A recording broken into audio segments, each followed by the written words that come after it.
आज हम विज्ञान कक्षा 7 अध्याय 1 जिसके शीर्षक का नाम है जल और जंगल का सभी प्रश्नोत्तर क्रमबद्ध तरीके से करेंगे।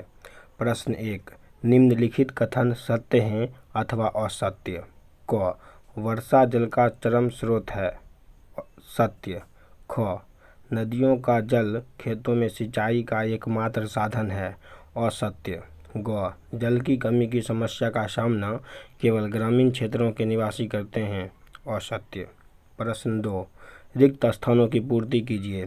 क, भौम जल प्राप्त करने के लिए नलकूप तथा कुआं का उपयोग होता है। ख, जल की 3 अवस्थाएं ठोस, द्रव और गैस हैं।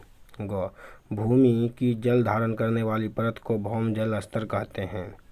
घ, वन से हमें फल तथा लकड़ी का लाभ होता है।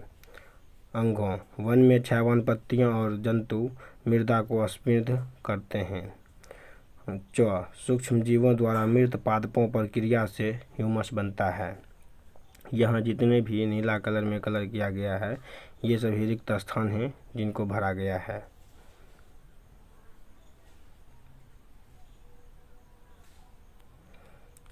प्रश्न 3, समझाइए कि भौम जल की पुनः पूर्ति किस प्रकार होती है। उत्तर, भौम जल का स्रोत वर्षा जल, नदियों, तालाबों तथा झीलों का जल होता है। यह जल मिट्टी से रिसकर भूमि के नीचे रिक्त स्थानों के दरारों को भर देता है। अब भूमिगत जल नलकूपों अथवा हैंडपंप और बोरिंग द्वारा निकालकर सजीव द्वारा उसका उपयोग किया जाता है। उपयोग किए गए जल पुनः वाष्पित होकर बादल का रूप ले लेता है, जो वर्षा जल के रूप में पुनः पृथ्वी पर आ जाता है तथा नदियों, तालाबों तथा झीलों में जमा हो जाता है। फिर यह जल रिसकर भूमिगत जल का निर्माण करता है। इस प्रकार भौम जल की पुनः पूर्ति हो जाती है। प्रश्न 4, भौम जल स्तर के नीचे गिरने के लिए उत्तरदायी कारकों को समझाइए। उत्तर, भौम जल स्तर के नीचे गिरने के लिए उत्तरदायी कारक निम्नलिखित हैं। 1, कम वर्षा का होना। दूसरा, वर्षा के जल के रिसाव के लिए उपलब्ध भूमि की कमी। तीसरा, जनसंख्या वृद्धि। चौथा, औद्योगिकीकरण। पाँचवा, कृषि वन आरोपण। छठा, पृथ्वी की आंतरिक संरचना में परिवर्तन भी भौम जल स्तर को प्रभावित करने वाले कारक हैं। कम से कम जल। प्रश्न 5, कम से कम जल का उपयोग करते हुए बगीचे लगाने तथा रखरखाव के लिए आप क्या कदम उठाएंगे। उत्तर, कम से कम जल का उपयोग करते हुए बगीचे लगाने तथा रखरखाव के लिए हम यह कदम उठाएंगे कि हम बूंद ड्रिप सिंचाई विधि को अपनाएंगे। इस विधि में कम व्यास के पाइपों से जल पौधों की जड़ों तक पहुंचाया जाता है, जिससे जल की बर्बादी नहीं हो पाती है। इस प्रकार एक दूसरी विधि से भी जल की खपत में कमी की जा सकती है। यदि नलकूपों के जल को पाइप द्वारा खेतों में ले जाकर स्प्रिंकलर द्वारा सिंचाई करें तब भी जल की खपत कम होगी। प्रश्न 6, ऐसे 7 उत्पादों के नाम बताएं जो हमें वनों से प्राप्त होते हैं। उत्तर, वनों से प्राप्त होने वाले 7 उत्पादों के नाम निम्नलिखित हैं। पहला, लकड़ी। दूसरा, औषधि। तीसरा, फल। चौथा, फूल। पाँचवां, गोंद। छठा, जंतुओं का भोजन।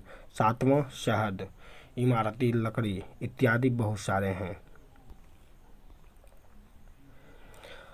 प्रश्न 7, वनों में कुछ भी व्यर्थ नहीं होता है, क्यों? समझाइए। उत्तर, वनों में कुछ भी व्यर्थ नहीं होता है क्योंकि वनों से हमें इमारती लकड़ियों, औषधियों तथा अन्य उपयोगी पदार्थ प्राप्त होते हैं, जैसे फल, फूल, लकड़ी, जंतु उत्पाद आदि। वनों में पेड़ों की सूखी पत्तियां, घास फूस सड़कर ह्यूमस बनाने में सहायक होते हैं, जो मृदा को समृद्ध करते हैं।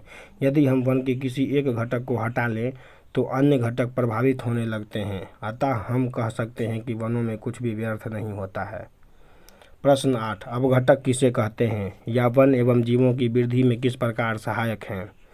उत्तर, प्रकृति में पाए जाने वाले कुछ जीव इतने छोटे होते हैं कि उन्हें हम खुली आंखों से नहीं देख सकते, लेकिन माइक्रोस्कोप की सहायता से देख सकते हैं। ऐसे जीव को सूक्ष्म जीव या अपघटक कहते हैं। अपघटक वन के पेड़ों की सूखी पत्तियों को सड़ाकर ह्यूमस बनाते हैं, जिससे वन भूमि की उर्वरा शक्ति बढ़ जाती है और उस भूमि पर नए पौधे का विकास बहुत ही तेजी से होता है। साथ ही साथ पौधों के लिए विशेष पोषक तत्वों की आपूर्ति तथा जीवों की वृद्धि में भी अपघटक सहायक होते हैं।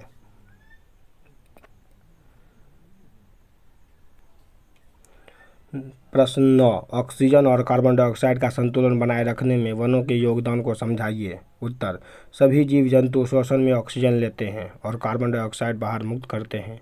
इसमें कार्बन डाइऑक्साइड बहुत ही ज़्यादा मात्रा में निकलती है, जिसका उपयोग पेड़ पौधे अपना भोजन बनाने में यानी प्रकाश संश्लेषण की क्रिया में उपयोग करते हैं। प्रकाश संश्लेषण प्रक्रिया के दौरान पेड़ पौधे ऑक्सीजन को मुक्त करते हैं, जिसे सभी जीव जंतु श्वसन में ऑक्सीजन के रूप में लेते हैं और कार्बन डाइऑक्साइड बाहर मुक्त करते हैं, और यह कार्बन डाइऑक्साइड फिर पेड़ पौधे लेकर प्रकाश संश्लेषण प्रक्रिया द्वारा हमें फिर ऑक्सीजन बहुत मात्रा में प्रदान करते हैं। यह प्रक्रिया चलती रहती है, इसलिए हम कह सकते हैं कि ऑक्सीजन और कार्बन डाइऑक्साइड का संतुलन बनाए रखने में पेड़ पौधों का महत्वपूर्ण योगदान है।